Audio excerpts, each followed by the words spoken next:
Buenas noches, sean todos bienvenidos a este inicio de la segunda semana de seminario en cuencas hidrográficas, organizado por el Centro Regional Universitario de Azuero y la Facultad de Derecho y Ciencias Políticas. Continuando con el line-up de nuestros expositores, le corresponde el turno a la magíster Idalmis Tempone Cortés. Ella es bióloga y profesora de tiempo completo en la Universidad de Panamá.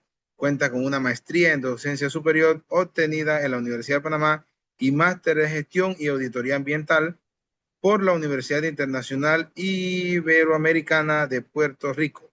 Además, es especialista en entornos virtuales de aprendizaje, posee más de 15 años de experiencia en docencia universitaria y actualmente preside el comité de la subcuenca hidrográfica de Río La Villa. Bienvenida, profesora Idalmis. Un placer tenerla con nosotros. Y un representante de los comités de cuenca. Sea bienvenida. La sala es de usted. Hola, buenas noches. Por favor, me confirman que se comparte la pantalla. Se ve perfecto. Muchas gracias. Buenas noches a todos. Gracias por acompañarnos el día de hoy y permitirnos compartir un poco sobre la experiencia que ha sido formar parte del el Comité de Subcuenca de Río La Villa Bajo, para explicarles a grandes rasgos lo que em, significa esta actividad. Voy a hacer un recorrido rápido por algunos temas que hemos visto a lo largo del seminario, pero para ir de lo general a lo particular y poder describirles la función y la importancia de los subcomités dentro de lo que es la conservación de las cuencas y la dinámica de las cuencas, y sobre todo para hacernos una idea de lo que debemos hacer para realmente alcanzar la sostenibilidad dentro de los territorios que estamos atendiendo. Entonces, como lo hemos visto, eh, como lo vimos el primer día con la ingeniera de medio ambiente, nosotros en Azuero formamos parte de la cuenca 128, que corresponde a la cuenca del río La Villa y está localizada, como lo vemos aquí en pantalla, en la parte central de la península de Azuero, en la vertiente pacífica, abarcando parte de la provincia de Los Santos y parte de la provincia de Herrera. Y nuestra cuenca tiene una extensión de 1.284,3 kilómetros cuadrados. La cuenca 128 está formada por 9 subcuencas, dentro de las cuales están, como lo vemos aquí numerado, la número uno, Quebrada de Piedras. Está la subcuenca del río Tebario, la subcuenca del río Estebaná, la Quebrada de Salitre, la subcuenca del río Gato, el río Esquiguita, la subcuenca del río Quebrada PC, la del río Quebrada Grande y a la subcuenca en donde nosotros pertenecemos, que es la del río La Villa Bajo. Los comités de subcuenca se derivan del comité de cuenca del río La Villa, que, como lo vimos también el primer día del seminario, pues el comité está conformado por el sector público, los gobiernos locales, usuarios del agua y la sociedad civil. Con sus principales funciones está coordinar con los actores, elaborar los planes operativos y los planes ambientales territoriales, prevenir los conflictos. Tanto nosotros, cuando hablamos de cuenca hidrográfica, siempre pensamos como solamente en agua, pero es en todo el territorio. Promover la participación, gestionar proyectos, proponer normas. Y dentro de las funciones del comité, pues están conformar los 9 subcomités de cuenca, que fueron cada uno de los territorios que les mencioné hace un momento. Veamos la subcuenca Río La Villa Bajo, que es este segmento que estamos viendo en pantalla. ¿Qué es lo que vemos en la subcuenca de Río La Villa Bajo? Pues muy poca cobertura boscosa, porque ya sea lo podemos identificar en tonalidades verde y verde caña, que lo que tenemos es rastrojo y vegetación arbustiva y vegetación baja inundable, lo cual que dentro de la subcuenca 9, que es la subcuenca Riola-Villa Bajo, em, tenemos muy poca cobertura boscosa y un gran impacto. Todo lo que ustedes ven en color rojo son las áreas urbanizadas o las áreas pobladas. Y en las tonalidades entre amarillo, verde caña, tenemos cultivos anuales, pasto y arroz. Entonces, es un desafío realmente muy interesante el tema de el manejo dentro de una subcuenca tan impactada. ¿Qué, ¿Cuáles son los diagnósticos, en resumen, que hemos visto dentro de la subcuenca? Pues no es un secreto con el tema que estamos viviendo en el agua, con la escasez de agua o escasez de calidad de agua, el tema de la contaminación por agroquímicos, porque hemos venido viendo hace décadas el tema del uso intensivo de fertilizantes y pesticidas, la presencia de nutrientes y contaminantes en el agua. Como observamos en el mapa, con la poca cobertura boscosa que tenemos, pues definitivamente tenemos deforestación en las riberas. El tema de tener deforestación en las riberas, hay un aumento de la erosión y por lo tanto hay un aumento de sedimentación y eso se ve em, en la calidad del agua y el problema en la potabilización con el exceso de sedimentación y una pérdida en la protección natural del río. Tenemos un manejo inadecuado de los residuos sólidos con acumulación de basuras en quebradas y riberas y un arrastre de residuos hacia el río durante las lluvias. Además de eso, tenemos los vertidos domésticos en las barriadas que no tienen conexión al alcantarillado y hacen sus descargas directas. eh, Van sus aguas servidas directas a quebradas o a drenajes. Tenemos presencia de contaminantes en el agua. Hemos detectado metales pesados, los cuales son un gran riesgo para el ecosistema y la salud, más la presión sobre el recurso hídrico. Entonces, el panorama que observamos em, en la subcuenca de Río La Villa Bajo es preocupante. Sin embargo, es muy importante la participación ciudadana para que se logre gestionar todos aquellos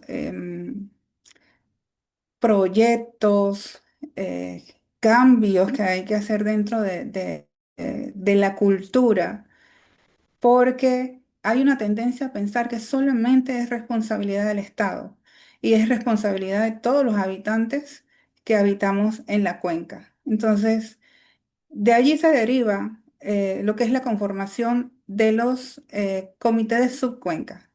En este caso, a nosotros nos corresponde el Comité de Subcuenca Hidrográfica Río La Villa Bajo, que pertenece a la cuenca 128.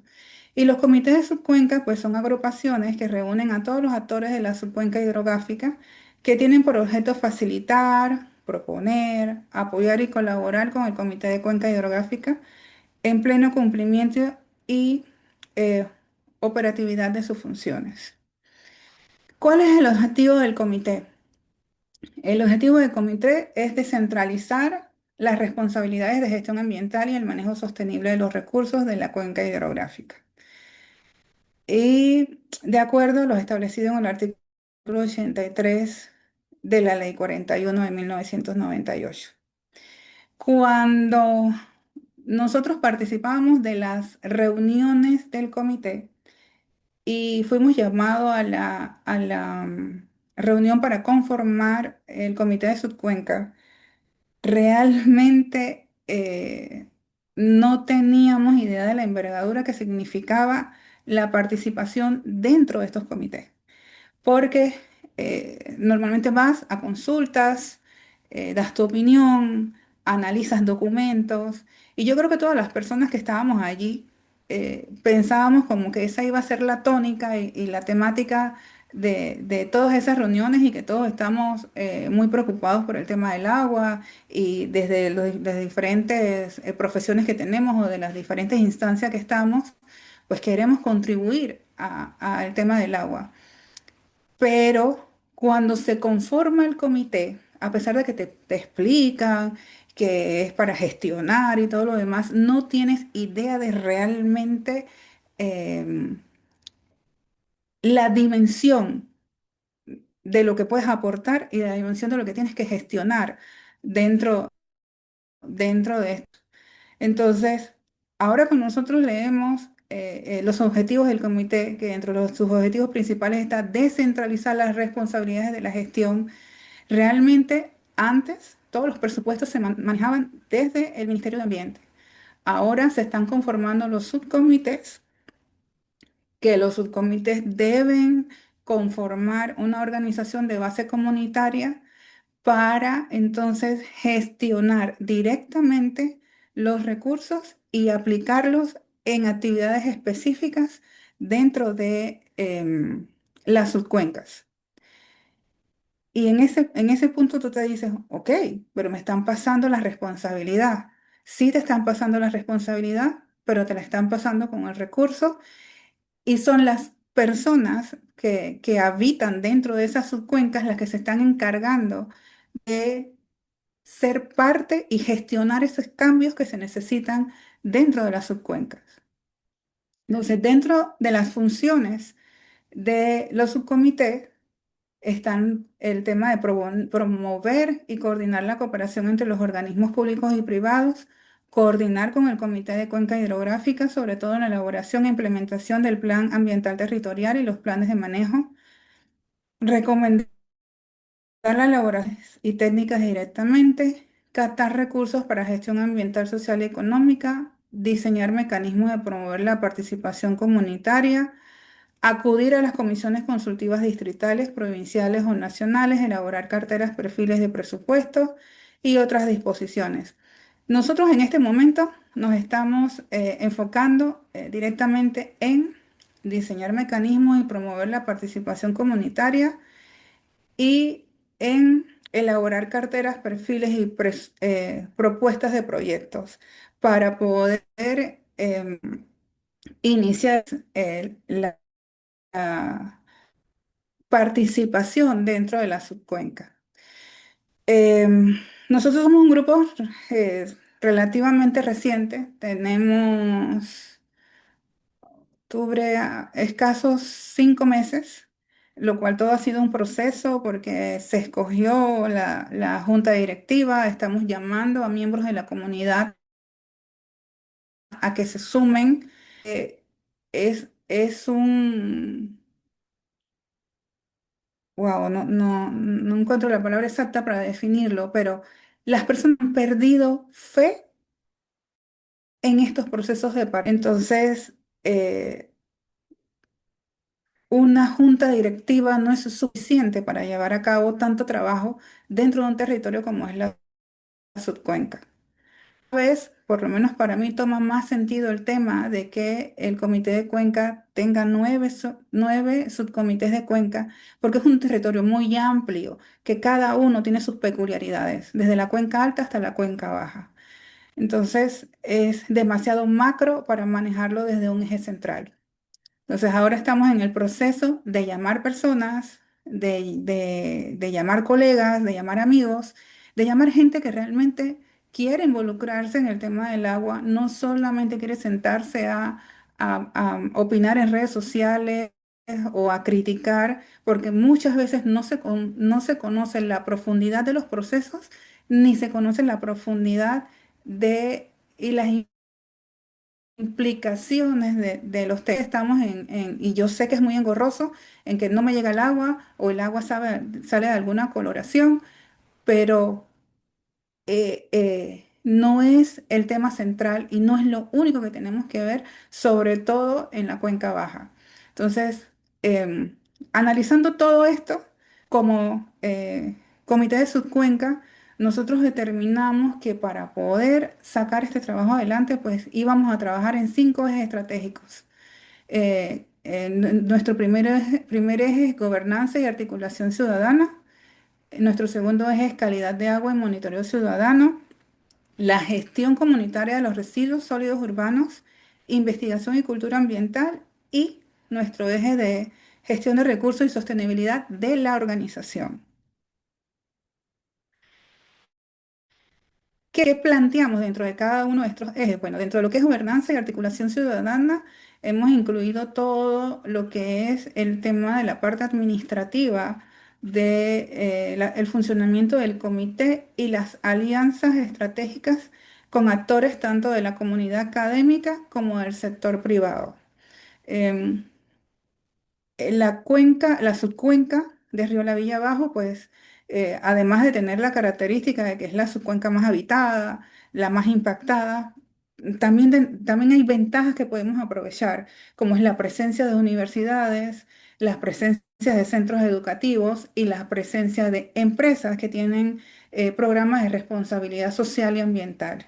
¿Qué es lo que estamos planteando desde el comité? Pues que todos aquellos programas que tienen que ver con responsabilidad social y ambiental no sean programas aislados de acuerdo a objetivos particulares de cada uno de estos actores, sino sentarnos en conjunto y hacer un programa de responsabilidad social y ambiental que vayan directamente sobre los temas que atañen a nuestra subcuenca, para que la suma de todas esas actividades que pueden ser individuales se conviertan en una cadena y nosotros en un plazo de un año, 2, 5 años, veamos de manera progresiva el cambio y el beneficio dentro de la subcuenca. Otro, eje número 2, que incluye la calidad y monitoreo comunitario. Entonces, aquí estamos enfocados en documentar, en dar un seguimiento participativo del recurso hídrico, pero no direccionado solamente a lo que es am, el acusar o el levantar denuncias, sino al seguimiento de aquellos programas y esa vigilancia, pero vigilar no solamente que está mal, sino vigilar de que esté bien. Que si nosotros vamos y limpiamos una quebrada, la propia comunidad no vuelva a tirar basura, la propia comunidad esté vigilante de que aquellas áreas que se están regenerando, aquellas áreas que se están renovando, pues ellos sean vigilantes y protectores de esas áreas. El tema de la gestión comunitaria de residuos sólidos. em, la basura domiciliaria es uno de los, y la basura en general, todo lo que son los residuos sólidos urbanos, pues uno de los temas que más nos preocupa. Nosotros tenemos un vertedero a cielo abierto en donde no puede ser solamente competencia del municipio. Debemos involucrarnos todos y buscar la manera de que esa disposición de la basura tenga una transformación real hacia un marco de lo que es economía circular. Y el empoderar a la población de que la basura, mi responsabilidad no termina cuando yo pongo la bolsa de basura afuera de mi casa para que lo pase a buscar, ya sea el carrito o el municipio. En el mejor de los casos, el municipio. Porque usted ve que tienen un horario, tienen una hora fija de pasar, y usted no ve que a los carros del municipio se le caigan bolsas de basura y las dejen tiradas. Eso sí se observa como en las otras formas privadas o los otros señores que tienen los negocios de recoger basura varias veces a la semana no tienen un carro adecuado para recoger la basura. Lo mismo están en bolsas que no en bolsas y si ellos van por la calle y se le caen las bolsas de basura, ahí se quedan. Eh, Hay calles que a veces tú piensas que es la gente que tira basura en esos lugares que están apartados, pero a mí me ha tocado ver cómo van esos camioncitos que como van tan repletos de basura, van cayendo escombros o van cayendo bolsas y allí se quedan. Entonces, en ese aspecto, O sea, tenemos que ir mejorando como comunidad, tenemos que ir mejorando como subcuenca. Entonces, hay que crear ese empoderamiento por parte de la comunidad que no solamente, o sea, mi problema no termina con la bolsa de basura y ahí empieza el problema del municipio. Yo tengo que empezar a ver la cantidad de basura que yo genero, qué es lo que yo compro, por qué yo no hago compostaje en mi casa, cuál es la manera de reutilizar. Pero aquello que no se sabe, tú no lo puedes hacer. Entonces, dentro del eje número 3 nosotros estamos planteando relacionando con aquellas alianzas estratégicas que estamos trabajando, pues llegar hasta la comunidad con una estrategia real de cómo disminuir la generación de basura a nivel de residuos sólidos urbanos. Nuestro eje número 4, que sigue relacionándose con el eje número 1 y el eje número 3, investigación y cultura ambiental, em, las características de la subcuenca, pues nos dan las condiciones propicias para hacer investigación a nivel de universidad sobre todo y a nivel de los grados más altos de las escuelas secundarias, obteniendo datos precisos, confiables em, y aprovechando ese recurso humano que tenemos. Pues uno de nuestras metas pues es realizar investigación y poner esa investigación no solamente al servicio del subcomité o del comité de Cuenca ni de mi ambiente, sino para todas aquellas instancias que necesiten los resultados, porque lo que nosotros buscamos es tener un manejo integrado, en nuestro caso de la subcuenca, en donde todos los habitantes de la subcuenca pues nos beneficiemos, así como las personas que vengan de visita. em, Cambiar ese sentido de inseguridad que se ha generado en el último año. Y ya el último eje, pues, abarca lo que es la gestión de recursos y sostenibilidad y es buscar las fuentes de financiamiento para hacer estos proyectos, buscar también el recurso humano especializado que se necesita para cada uno de los temas tan sensitivos que hay dentro de la subcuenca. Pero nosotros como comité tenemos una resolución que nos reconoce, que es emitida por el Ministerio de Ambiente y que esa nos faculta para hacer alianzas, para hacer convenios, para reunirnos con autoridades, para solicitar información al sector privado sobre algunos manejos ambientales, para hacer gestión comunitaria, pero con la resolución no podemos abrir cuentas de banco, ni con la resolución podemos participar en proyectos que nos den financiamiento. Entonces, eso fue otra sorpresa. Cuando estábamos conformando el comité, entonces nos dijeron, bueno, ahora tienen que conformar una organización de base comunitaria.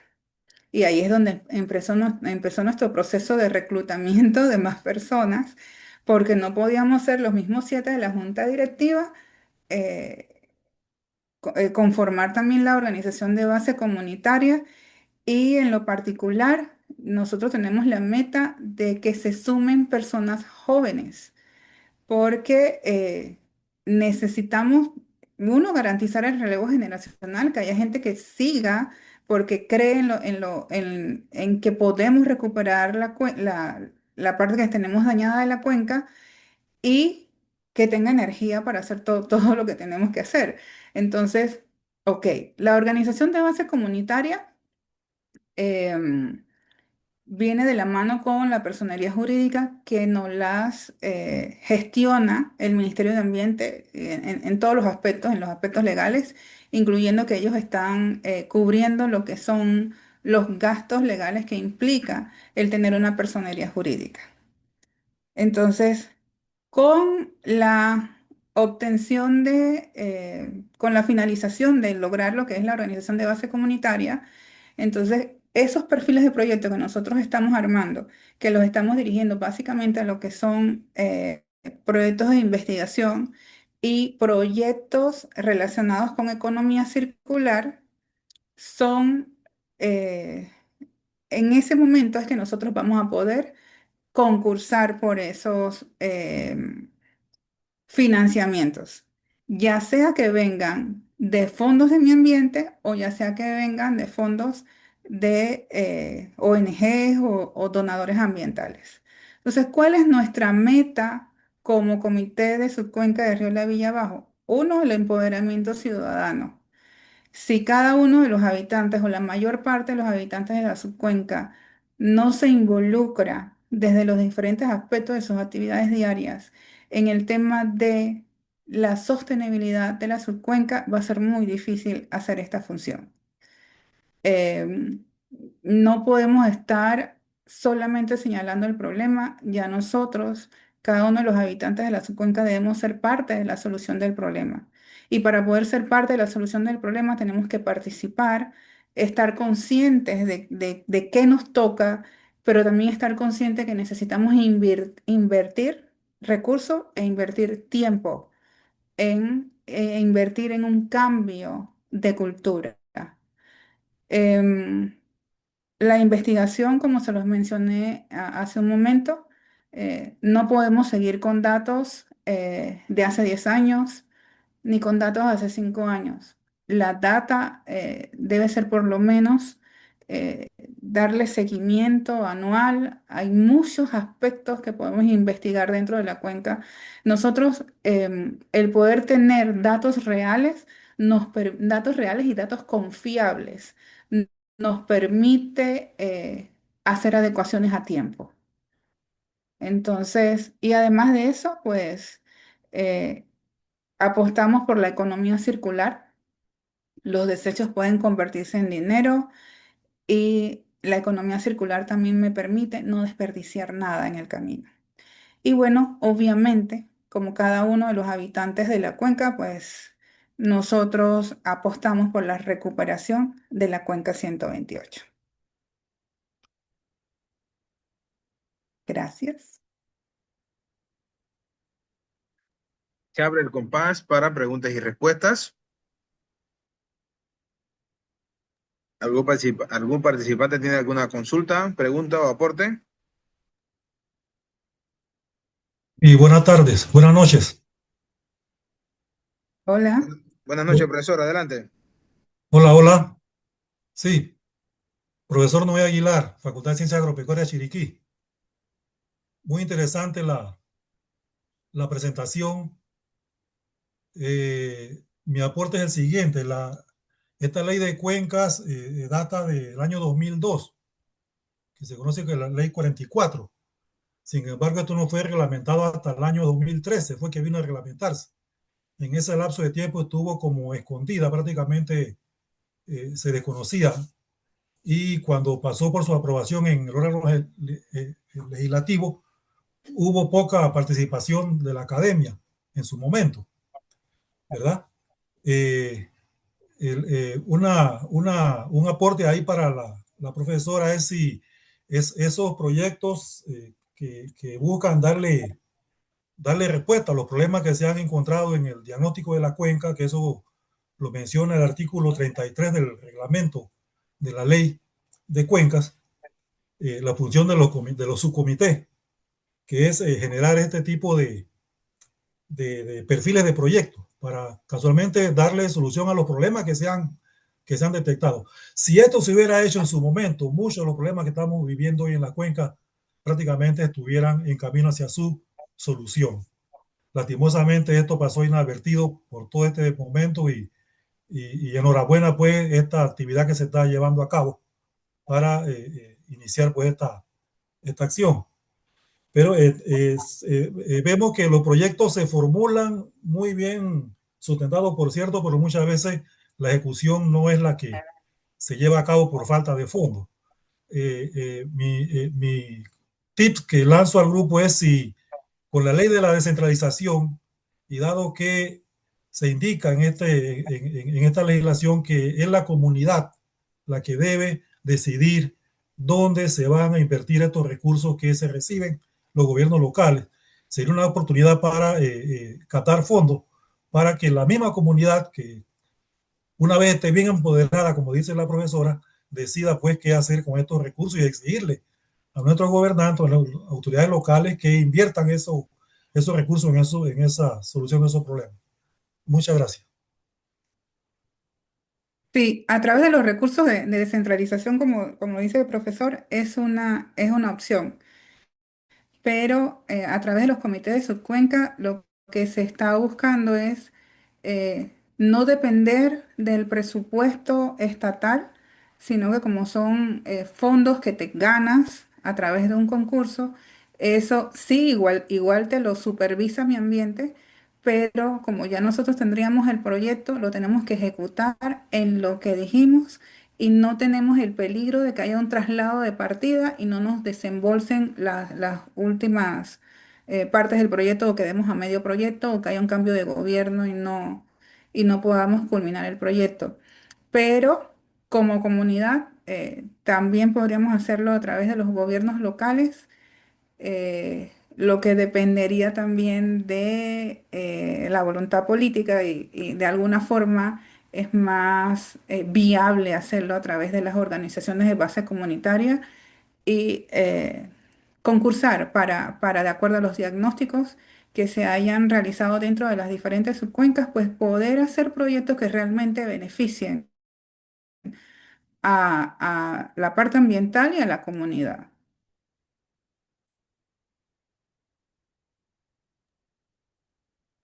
Muy bien, gracias. Una consulta adicional. ¿Cómo considera usted que ha sido funcional el Comité de Cuenca de Río La Villa, dado que es una de las cuencas más, desde el punto de vista del comité, más difícil de armar, dado que creo que son 6 alcaldes que la que conforman, imagínense cuántos corregimientos tienen, a reunir toda esa cantidad de actores, como dice la ley, tantas veces al año, es bastante difícil que esos actores se presenten y casi la mayor parte de los que conforman el comité de Cuenca son del Ejecutivo.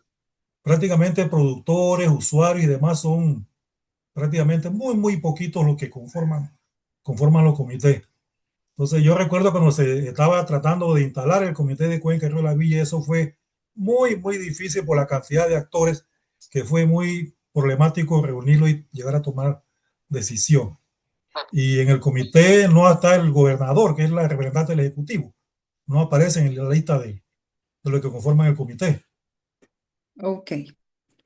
Sí, el Comité de Cuenca de Río La Villa es el primer comité de cuenca que se estableció. Eh, yo le puedo hablar desde mi experiencia, que no es tan amplia, pero lo que sí fue muy esclarecedor fue ver de cerca cómo se maneja el comité.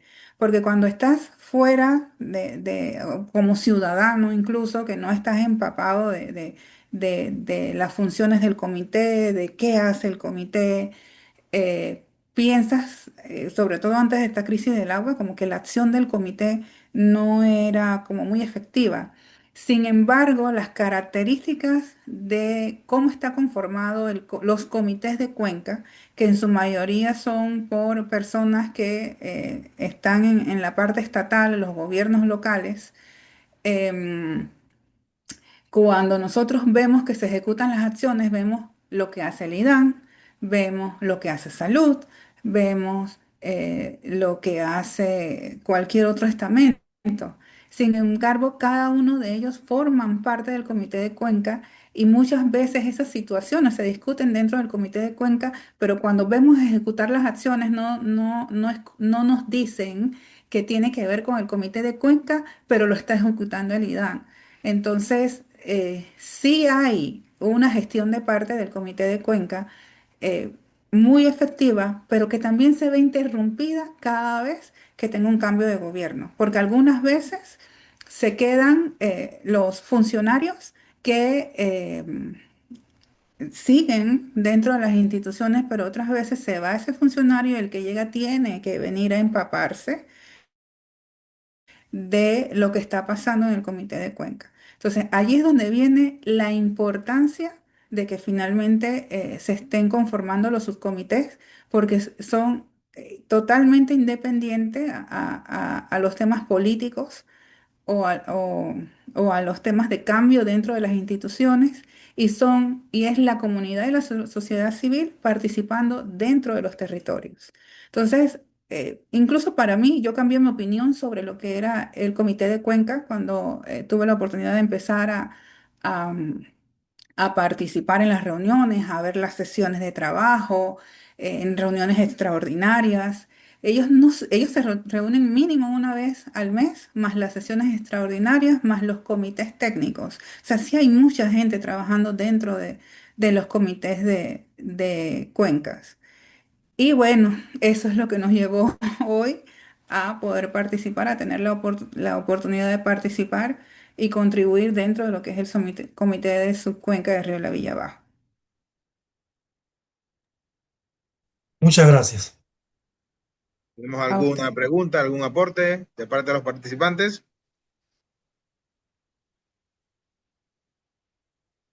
Si no tenemos preguntas, profesora Idalmis, sus consideraciones finales. Bueno, tanto a los que vivimos dentro de la cuenca 128 como de la subcuenca o en cada una de las cuencas de sus territorios, yo los invito a que se involucren, a que participen desde la instancia que tengan no solamente en la investigación, sino a formar parte de estos comités, a tener una participación activa, a siempre replicar lo que vamos aprendiendo, porque sí podemos lograr un cambio en la cultura, en el comportamiento y ese es el cambio y esa participación es la que realmente va a tener peso más allá de irnos a la calle a protestar. O sea, podemos expresarnos, pero tenemos que expresarnos y actuar de manera consona con lo que queremos, con nuestros hábitos de consumo, con la selección de los productos que compramos, porque no solamente es que yo quiero agua potable o un agua que yo esté segura que lo que sale en el grifo, todo lo que pasa desde la cuenca alta hasta la cuenca baja, yo necesito estar involucrado y ver de qué manera puedo contribuir. Muchas gracias. Muchas gracias a usted, profesora Idalmis, por aceptar esta invitación. Bueno, y continuando con la representación del Ministerio de Ambiente, es el turno del ingeniero Diego Clar Villarreal García, quien ya ha sido expositor en este seminario de taller, pero viene con otra temática diferente. Ingeniero, buenas tardes, bienvenido. Placer Muy tenerlo buenas con nosotros de tardes. nuevo por parte del Ministerio de Bueno, Ambiente, quien muchas está como gracias. auspiciador de este seminario de taller. Bienvenido, ingeniero. La sala es de usted. Así es, muy buenas tardes. Muchas gracias nuevamente por la oportunidad de estar con ustedes y de brindarles un poco más de lo que se está elaborando para este diagnóstico pormenorizado de la cuenca de Río La Villa. Como usted mencionó, ya yo estuve con ustedes la semana pasada en esta anterior presentación le estoy hablando sobre el tema de los instrumentos de gestión territorial y avances de los resultados del diagnóstico pormenorizado en base a las zonas de recarga y las zonas de conflicto de suelo que hay dentro de la cuenca. En esta ocasión me gustaría ampliar un poco más sobre el tema de amenazas. eh, Amenazas que se han detectado dentro de la cuenca de Río de la Villa y que los especialistas de este diagnóstico han querido plasmar en este documento. Entonces, vamos a dar inicio con esta presentación dedicada a las amenazas detectadas en la cuenca de Río de la Villa, código 128. Bien, eh, para dar inicio, daremos algunos datos de interés en este estudio El análisis se realizó sobre 129.636 hectáreas de extensión que hay dentro de la cuenca, 9 subcuencas delimitadas, más de 100.000 personas o habitantes dentro de la cuenca en riesgo y 17 estaciones de monitoreo para la determinación del índice de calidad ambiental. El contenido de esta presentación inicia con una descripción general de la cuenca.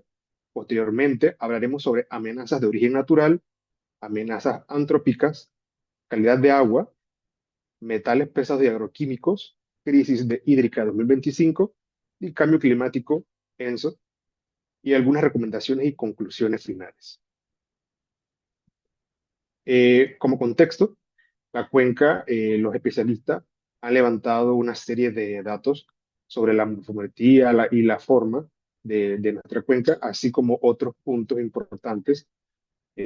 Podemos hablar que la extensión de nuestra localización, extensión de la cuenca, se encuentra en la vertiente pacífica en la península de Azuero, entre las provincias de Herrera y Los Santos, como anteriormente eh, se ha mencionado, con una extensión de más de 129.000 hectáreas y con 9 subcuencas delimitadas.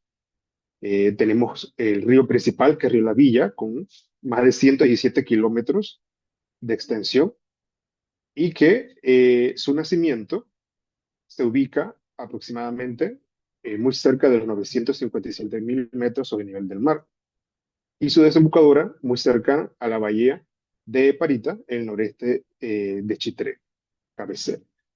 Tenemos 9 subcuencas delimitadas, como ya hemos mencionado anteriormente. Ha sido un trabajo por el Ministerio de Ambiente y ETESA también participó en la delimitación de estas cuencas. Muy importante que la cuenca tiene influencia pues del arco seco, de esta región, cuya distribución de lluvias es muy marcada entre estaciones y con formaciones geológicas y tipos de suelo que tienen algunas consideraciones en cuanto a minerales muy importantes de su conformación y que también afectan directamente la calidad del agua, como veremos más adelante.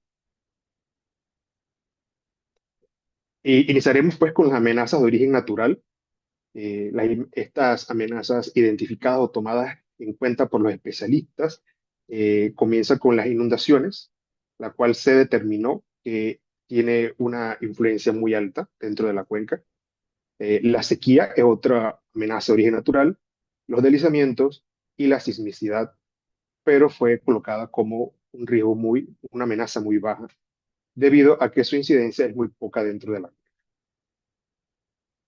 Cuando hablamos entonces de las cuencas, los especialistas estuvieron haciendo un trabajo para determinar cuál de estas subcuencas eran más propensas a los riesgos por inundación.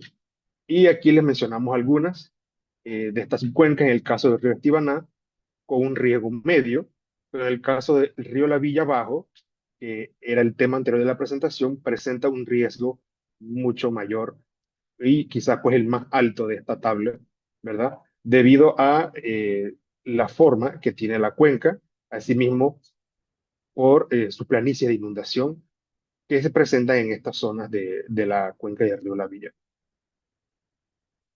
En cuanto a las amenazas por inundación, los especialistas tomaron como datos los tiempos de retorno de 10 años, de 20 a 50 años y de más de 100 años, ¿verdad?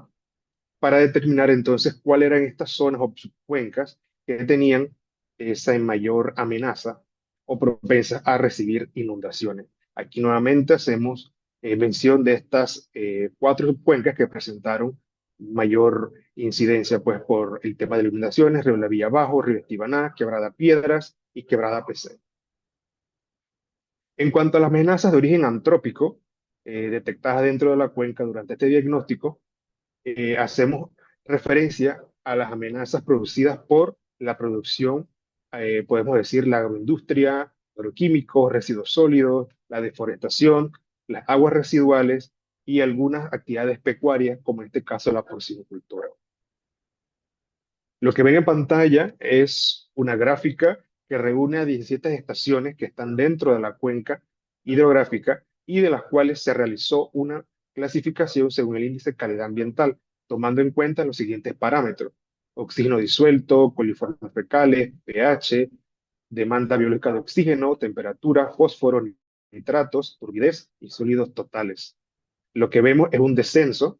La estación ST14 es la ubicada en la parte más alta de la cuenca y sucesivamente vamos disminuyendo hasta llegar a la más cercana a la desembocadura. Y nos muestra, obviamente, una disminución del índice de calidad ambiental a medida que avanzamos desde la cuenca alta hasta la parte más baja de la cuenca, ¿verdad? Un punto muy importante a considerar dentro de las amenazas es la presencia de contaminación por metales pesados y agroquímicos. Y aquí hay un dato también bastante interesante. Además del aporte que puede producir por las actividades agrícolas, los suelos originalmente de la cuenca también aportan cargas de estos metales pesados. En cuanto al cobre, tenemos que dentro de la cuenca se detectó como de origen geológico y además también se detectó como a través de fuentes agrícolas de base cúprica. Y obviamente tiene un riesgo de toxicidad acuática y bioacumulación en los cultivos. En cuanto al manganeso, también tiene un origen geogénico en suelos volcánicos y en cuanto al riesgo, tiene una movilización por acidificación de los suelos. En cuanto al arsénico, de origen de óxidos y sulfuro de hierro y de actividades agrícolas. Y pues su principal riesgo es que es un elemento que está muy relacionado con el cáncer. Es importante también destacar que el consumo de estos agroquímicos en el país es bastante elevado. Se ha determinado que 3 kilogramos, perdón, de agroquímicos se consumen per cápita anualmente en Panamá. Y el 90% de estos agroquímicos son totalmente importados. Por lo tanto, Panamá sigue siendo dependiente de este insumo. Es importante también recalcar quizás el evento más reciente que ha tenido nuestra cuenca, la crisis hídrica que inició desde mayo del año 2025, en las cuales 4 plantas potabilizadoras fueron afectadas. Se determinaron 36 puntos de contaminación que estaban vertiendo afluentes directamente al río y provocando una alta contaminación, principalmente microbiológica. Y se lograron también cerrar algunos establecimientos porcinos cuyo influencia o cuyo manejo no era totalmente sostenible ni de acuerdo a las legislaciones del país, ¿verdad? Aquí les mostramos un orden cronológico desde que fue detectada la presencia de estos microorganismos hasta el anuncio del proyecto Azuero Verde como una de las medidas eh, más sostenibles para hacerle frente a esta crisis. También cabe recalcar que de manera natural la cuenca tiene influencia también por amenazas del cambio climático, que genera una proyección de 2050 a 2100 con la presencia de eventos climáticos más fuertes, temperaturas bastante altas, disponibilidad hídrica reducida, posible a nivel del mar y la pérdida de ecosistemas dentro de la cuenca. Finalmente, les presentamos una matriz de estas amenazas según su tipo, que pueden ser natural y trópicas, las zonas más afectadas, según las subcuencas, el nivel de riesgo de estas amenazas y los indicadores claves que se tomaron en cuenta para determinarlo, colocando nuevamente las inundaciones pluviales como la amenaza más importante dentro de la cuenca, ya que tenemos evidencia de que en los últimos años la parte de la cuenca del río La Villa Bajo ha sido una de las más impactadas por esta zona y se ha repetido cada vez que el río llega a estos niveles. Por lo tanto, esta parte de la cuenca es prioritaria para que los futuros proyectos que vayan encaminados a mejorar la situación ambiental o social puedan iniciar por esta parte de la cuenca de la Villa, ya que tienen estos niveles más altos de amenaza, ¿verdad? Igualmente, dentro del rango de alto tenemos la contaminación de coliformes, deforestaciones, la sequía producto del Niño y los vertidos provenientes de actividades porcinas o también pueden provenir de actividades ganaderas. Encontramos también la presencia de los metales pesados, no está dentro de la categoría de alto porque no es medida o detectada en toda la cuenca, sino en ciertas zonas, principalmente desde la cuenca media hacia la cuenca baja. Tenemos menos presencia de estos elementos en la cuenca alta, por lo tanto, no se considera una amenaza muy alta o alta, ya que no globaliza totalmente la superficie de la cuenca, sino un tramo en específico. Asimismo, la erosión, el deslizamiento y la expansión urbana. Colocamos el cambio climático como creciente, ya que los indicadores para esta amenaza son proyecciones que se tienen hasta el 2050 y posteriormente. Y últimamente la amenaza sísmica, ya que tiene un riesgo muy bajo, ya que no se presenta o se tienen registro de eventos sísmicos de gran magnitud dentro del perímetro de la cuenca. Algunas recomendaciones que el diagnóstico brinda en cuanto a la gestión de riesgo e inundaciones, se necesitan planes municipales en las zonas inundables, tomando en cuenta los tiempos de, eh, de retorno desde los 10 a los 100 años para detectar estas planicies de inundación y hasta dónde puede llegar el espejo de agua en una inundación. Les adelanto, el diagnóstico posee un estudio realizado por el hidrólogo en el cual ha generado un mapa que nos gustaría presentárselo más adelante en otra ocasión, donde hemos determinado una zona o una planicie de inundación, específicamente para la subcuenca de Río La Villa Bajo, y hemos detectado que en los tiempos de retorno de hasta 1000 años, el riesgo de inundación en las zonas urbanas podría ser más severo de lo que hemos tenido hoy día, ¿verdad? Se recomiendan sistemas de alerta temprana, infraestructuras hidráulicas de protección y soluciones basadas en la naturaleza. También es importante, en cuanto a la calidad del agua y la contaminación, generar monitoreos continuos, ya que los datos que se tienen hoy día son de mediciones que han sido esporádicas.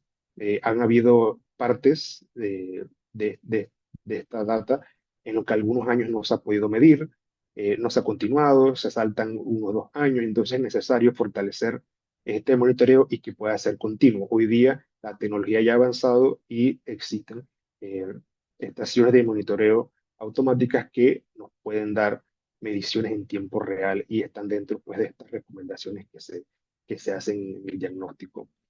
En cuanto a la conservación forestal y de los suelos, aquí hacemos y mencionamos el proyecto Soro Verde, que ha sido un proyecto de gran alcance dentro de la cuenca y cuyos objetivos principales están, pues, en el rescate de las zonas vulnerables por deforestación, ¿verdad? Y en cuanto a la gobernanza, como ya vieron en la presentación anterior, el fortalecimiento de estos comités de subcuenca, comité de cuenca, formación de OBC, es clave para que la gobernanza de la cuenca sea efectiva. A manera de conclusiones, podemos mencionarle que la amenaza eh, de mayor índice dentro de la cuenca se refiere a las inundaciones, principalmente en la subcuenca del río La Villa Bajo. Tenemos una calidad de agua comprometida con un deterioro que va desde los 80 de índice de calidad ambiental en las cabeceras hasta disminuir hasta 45 53 muy cerca de la desembocadura, principalmente por la detección de coliformes fecales como uno de los parámetros más comprometidos.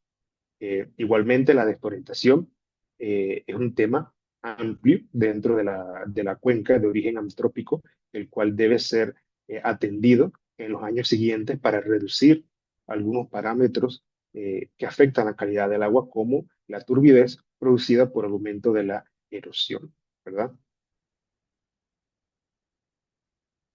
Finalmente, me gustaría hacer la presentación, como en la actividad anterior, de algunas acciones que hemos estado haciendo como Ministerio de Ambiente ¿Sabías que los para atender esta amenaza. Me comentan si pueden escuchar el audio.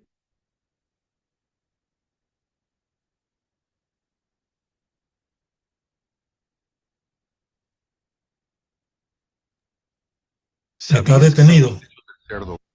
¿Se puede escuchar el audio? ¿Logran escucharlo? ¿Sabías que los desechos del Sí. cerdo pueden convertir? Ok, Sí, bien, sí. perfecto.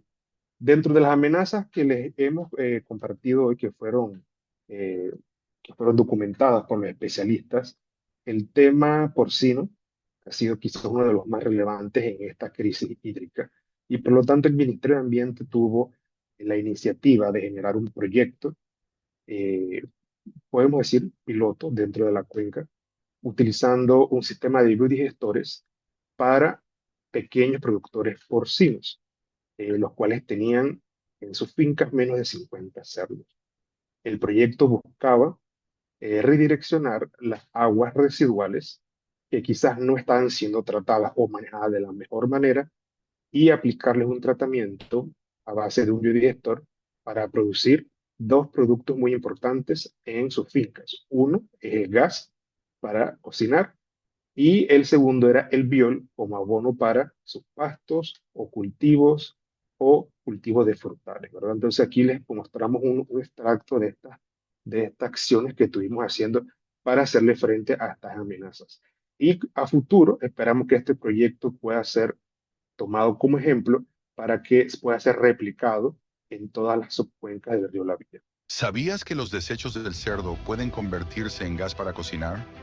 Esto está pasando hoy en la cuenca del río La Villa, entre Herrera y Los Santos, donde pequeños productores están transformando su forma de producir para reducir la contaminación. Con el acompañamiento del Ministerio de Ambiente, se están implementando biodigestores que aprovechan la porcinaza, generan energía limpia y promueven una producción más responsable. Son acciones reales que forman parte del esfuerzo del gobierno nacional. Con paso firme. Así es. Y de esta manera finalizo pues mi presentación, así que dejamos abierto a cualquier consulta. Con gusto podemos entonces hacerle atención. Y muchas gracias por el espacio y por el tiempo.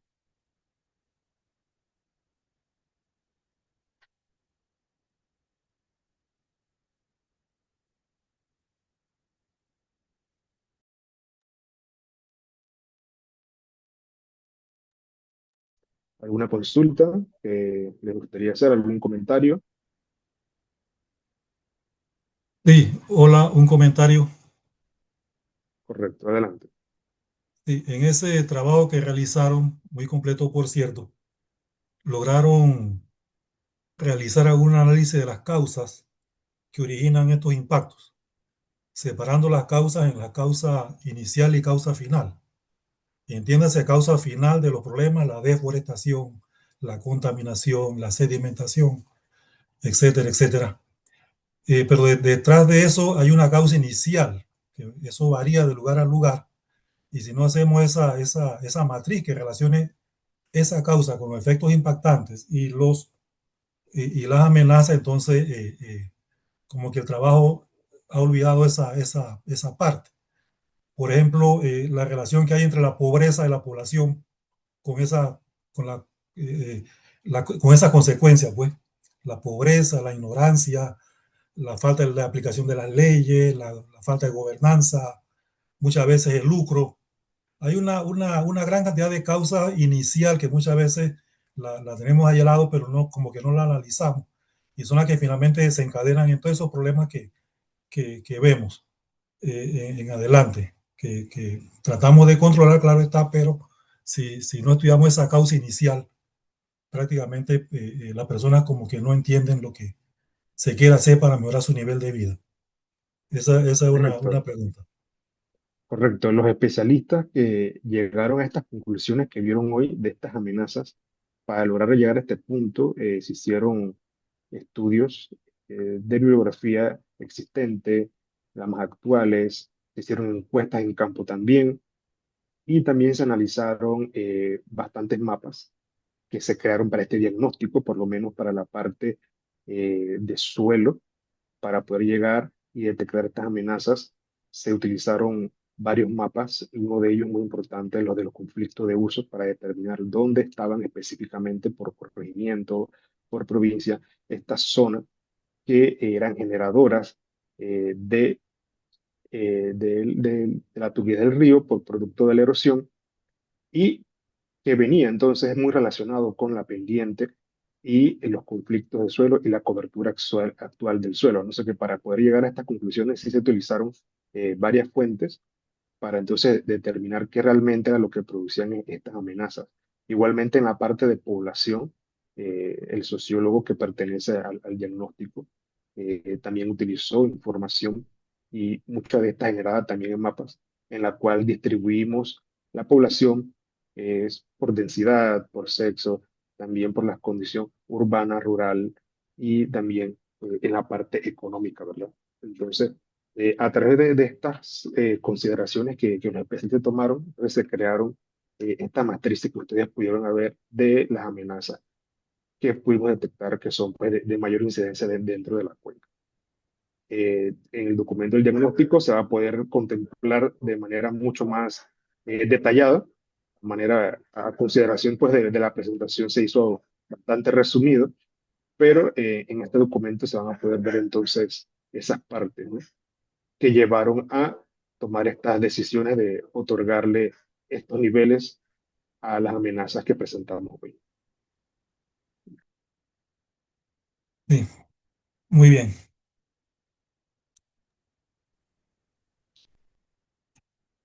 ¿Algún otro aporte de los participantes o alguna pregunta?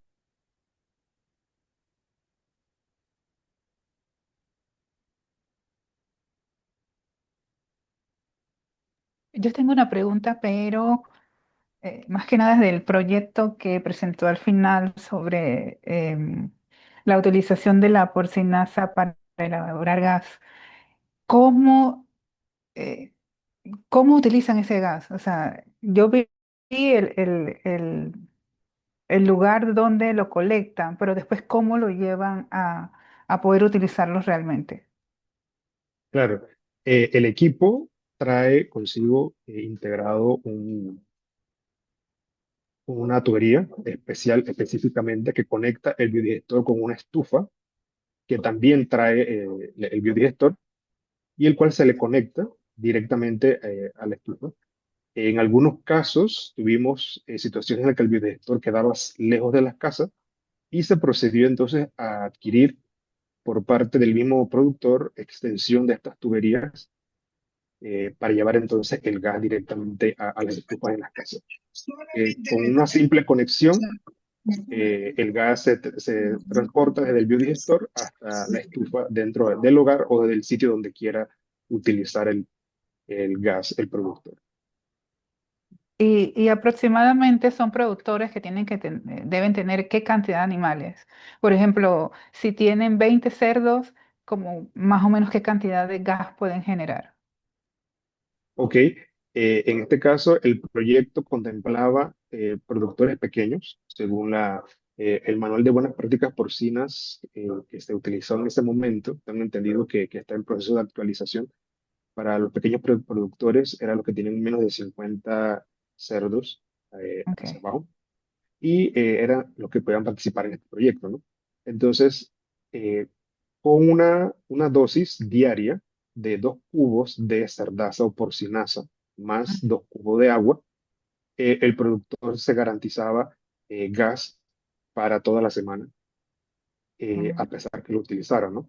En algunos Interesante. casos, donde el productor utilizaba de manera excesiva el gas, porque algunos lo utilizaron para cuando sacrificaban cerdos, se necesitaba agua caliente y bastante tiempo se utilizaba, quizás ahí se le consumía todo lo que tenía de gas, pero inmediatamente al día siguiente ya el biodigestor estaba completamente lleno para ser utilizado nuevamente.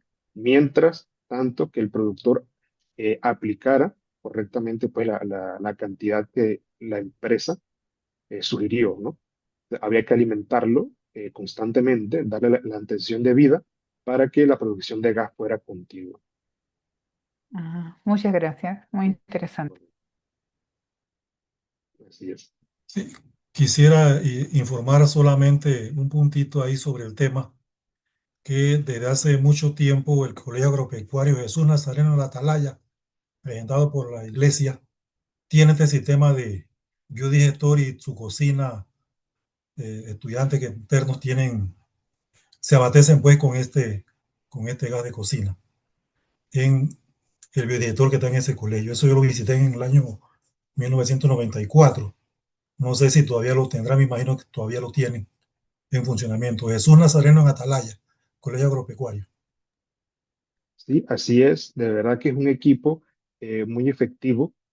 Se ha utilizado en el país también. Tenemos antecedentes de proyectos anteriores que también se ha utilizado, pero se recomienda darle bastante seguimiento a estos equipos y no dejarlos eh, sin su debida atención, ya que este equipo debe ser muy vigilado y controlado, ¿no? Entonces, hoy día el equipo que se adquirió de biodigestores han sido biodigestores con algunas modificaciones a lo que veíamos años anteriores. Hoy día este equipo tiene integrado un filtro para caso en que los productores, si no utilizan el gas, pueda escaparse a través de un filtro de carbono, disminuyendo la contaminación y evitando el riesgo de una explosión del equipo, ya que anteriormente se tenía pues preocupación por el tema de explosión de estos biodigestores. Hoy día pues es un poco más, ha avanzado un poco más los diseños de estos equipos y son mucho más seguros para la utilización, más que todo en las zonas rurales. Dentro de esos resultados que hemos tenido para este proyecto, tenemos pues a 20 productores en total. En su momento, cuando se inició el proyecto, habían 405 cerdos entre los 20 productores y se estaba instalando más que todo un proyecto con una capacidad de más de 900 metros cúbicos de generación de biol al año, que se iba a traducir en más de 900 metros cúbicos de aguas residuales que no iban a ir directo a afluentes o al suelo, sino que iban a ser tratadas y convertidas en biol para los cultivos. Entonces, esto lo dejo pues a manera de conclusión de este proyecto. Y si gustan alguna otra información adicional, con gusto se pueden acercar a nosotros y conocer un poco más de esta experiencia que tuvimos con la instalación de biodigestores para los pequeños porcinocultores.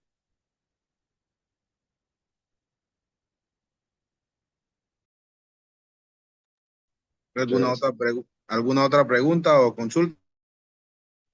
¿Aporte?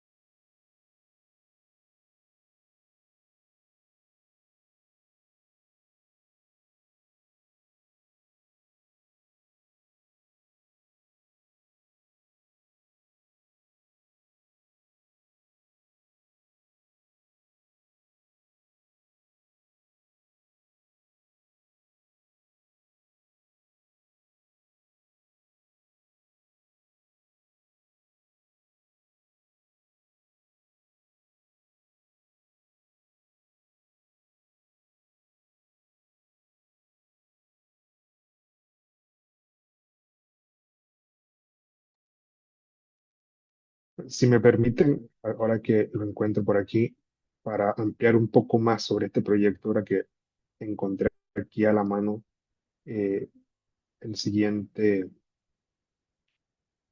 documento.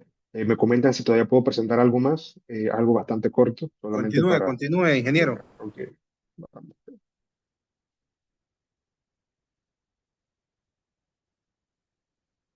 Ok, me comentan si pueden ver esta pantalla de Excel. Sí, Sí. Sí se puede Bueno, ver. lo que ven aquí fue un cuadro o un dashboard que yo generé como coordinador de este proyecto para medir ese impacto que estaban haciendo los técnicos en ese momento para la instalación de este proyecto. Lo que ven aquí en esta gráfica, en la primera gráfica que estamos seleccionando aquí, vamos a señalarla aquí, es una gráfica en la cual distribuimos la cantidad de cerdos por comunidades que entraron en el proyecto en su momento. Ahí pueden ver las ubicaciones de las comunidades y la cantidad de cerdos que habían dentro del proyecto. Bombachito de Macaracas, Chupa de Macaracas, Chupadito de Macaracas, El Pásimo, La Colorada, La Mesa, Llano de Piedras. Por otro lado, en la provincia de Herrera, también tuvimos productores, no solamente en Los Santos. En cuanto a Herrera, estuvimos en el Guayabo de los Pozos, el Jobo del Cedro de los Pozos, en la Arena de los Pozos y en los Cerritos de los Pozos, ¿verdad? Aquí podemos ver la cantidad de cerdo también que teníamos por productor y las subcuencas, esto también es muy importante y es válido para el tema, las subcuencas que entraron en su momento al proyecto. Tenemos el río Tebario, la subcuenca del río Tebario, ahí tuvimos productores en Quebrada Piedra y productores en Río El Gato, pero si pueden ver, en el río Estibaná fue donde tuvimos más productores interesados en el proyecto, por lo tanto está muy relacionado con la cantidad de porcinocultores en esta área. Al parecer, pues nos da un indicio que esta zona es una zona que se dedica mucho a la producción porcina, tanto a gran escala como a pequeña escala, y es un indicador de que este tipo de proyectos pueden iniciar en estas subcuencas, ya que aquí entonces vamos a encontrar más posibilidad de generar un impacto mayor, ¿verdad? Igualmente en esta gráfica de aquí del centro, la gráfica que dice cerdos por subcuenca, igualmente vemos la cantidad de cerdos que habían dentro del proyecto en su inicio y también distribuidos por subcuenca y evidentemente la mayor concentración de cerdos dentro del proyecto hacían referencia o estaban dentro de la subcuenca del río Estíbana. También tuvimos algunas experiencias cuando se empezó a utilizar el biol generado por el biodigestor. En ese momento, el uso del biol, las personas comenzaron a utilizarlo en cultivos frutales como el limón, aguacate, marañón, naranjo, en plátano y en café, dado que ellos mismos experimentaron cambios notorios en la fisiología de las plantas en poco tiempo.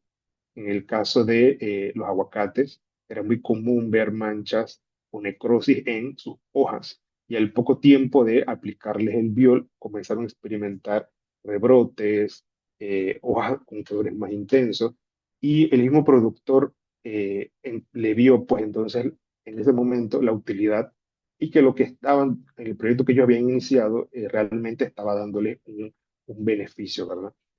También hubo experiencia de utilización del biol en el forraje. Le estamos dando seguimiento para conocer esos resultados, si realmente al señor productor que lo utilizó en el forraje tuvo buenos resultados. Ahí también tuvimos experiencia en caña de azúcar. Y este tipo de datos nos gustaría que en un futuro puedan ser incluidos en temas de investigaciones por parte de las universidades para darle seguimiento a estos proyectos y a los beneficios que pueden generar dentro de una cuenca. Otros datos también de interés es que no solamente el biodigestor procesa estiércol de cerdo, sino que los productores, al tener diferentes tipos eh, de residuos orgánicos como vísceras de avícolas, tenían una producción también de pollos, también tenían podemos decir que estado en estabulación, pero eran muy pocas vacas, pero tenían recolección de este estiércol vacuno también acumulación y lo incluyeron dentro de los biodigestores, igualmente funcionó, sí, también como desperdicios de alimentos en las casas, como las cáscaras de plátano, tomate, siempre y cuando no fuera cocinado, ¿no? Sino de manera natural. Y aquí podemos ver en esta parte de la gráfica la capacidad de producción de biol según las recomendaciones que nos daba la empresa. Según la empresa, si se alimentaba este biodigestor con 2 tanques, una medida muy genérica y fácil de comprender para el productor, 2 tanques de estiércol de cerdo o de porcinaza, más unos tanques previos de una cantidad previa pues, de agua que se necesitaba, iban a estar produciendo aproximadamente 1000 litros de biol a la semana y ese productor al año podía tener la capacidad de producir 48.000 litros de este biol. Y sumándolo entonces a 20 biodigestores, multiplicándolo por 20 biodigestores, entonces teníamos que el proyecto tenía la capacidad de generar 960.000 litros, más de 960 metros cúbicos de biol, ¿verdad? Que se traducían entonces en esa cantidad que yo les mencionaba de aguas residuales que no iban a ir entonces directamente a, a las escorrentías, ni al suelo, ni a un afluente. Ahora, este dato no es totalmente certero, ya que no todas las condiciones en las fincas es diferente. Por lo tanto, en estos momentos nosotros le estamos dando seguimiento al proyecto para ver cuál es la cantidad que realmente ellos generan y entonces compararla con la capacidad real que tenía el proyecto. Y aquí les damos con algunas imágenes pues, de lo que fue la instalación, donde aquí podemos ver en esta foto, donde anteriormente se utilizaba pues directamente a tinas de aguas residuales y en otras fincas ya teníamos pues la instalación del biodigestor. Así que ahora sí terminamos el esto. Y nuevamente muchas gracias a todo el equipo y por la invitación nuevamente. El Creo doctor que hay una Ronald mano. tiene una pregunta, ingeniero.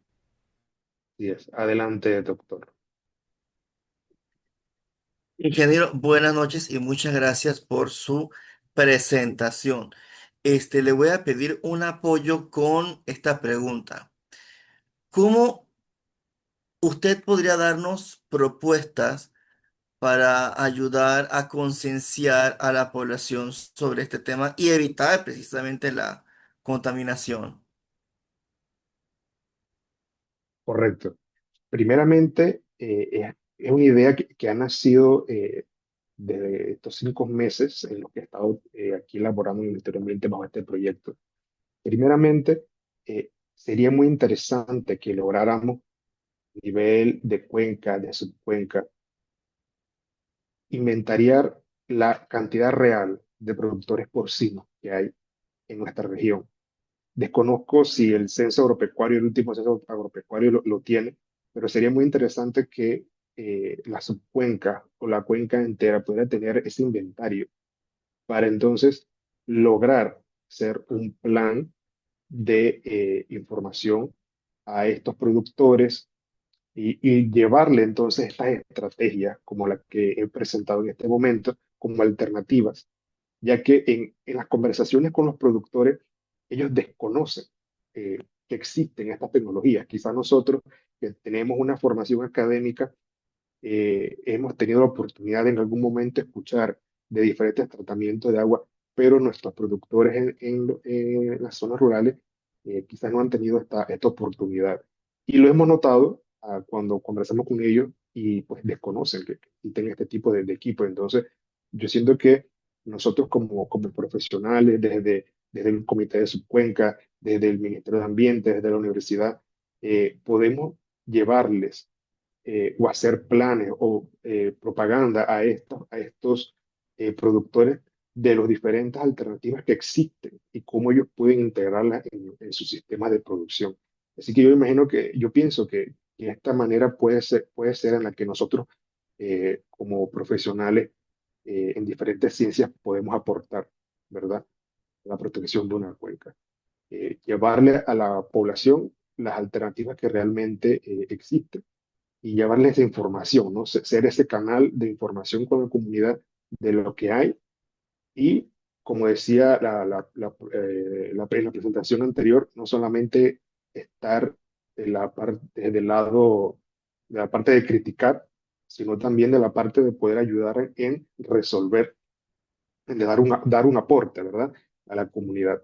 Y que quizás el problema aquí, más que fuera de que la contaminación sea malintencionada, quizás es por desconocimiento de las personas, ¿no? Entonces, hacia allá yo creo que debemos apuntar, ¿no? Para darle un apoyo a nuestras comunidades y llegar, entonces, por fin a la cuenta que nosotros queremos tener en un par de años, ¿verdad?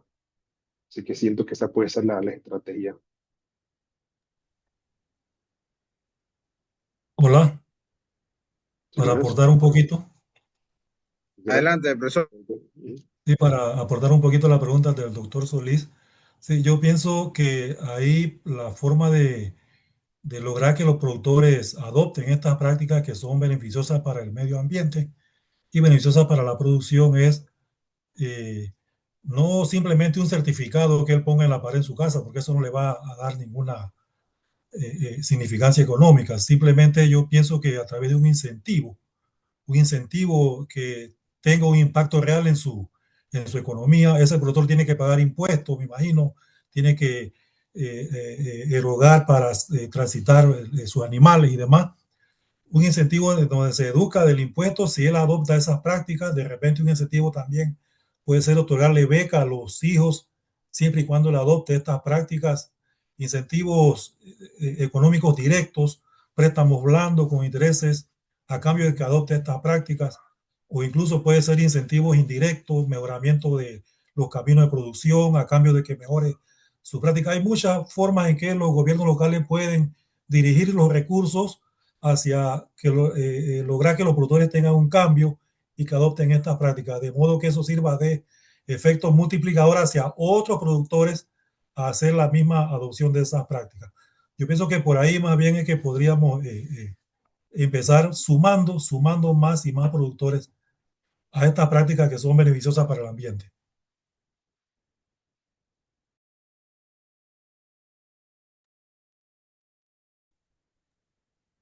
Buenos aportes que se han hecho de la pregunta del doctor Solís. Bueno, con estas dos presentaciones damos por terminada la noche de hoy. Sin más, antes pues, exhortarlos que nos acompañen mañana. El día de mañana el seminario será un poco interactivo. Así que pues, que todos tengan una linda noche. Hasta mañana.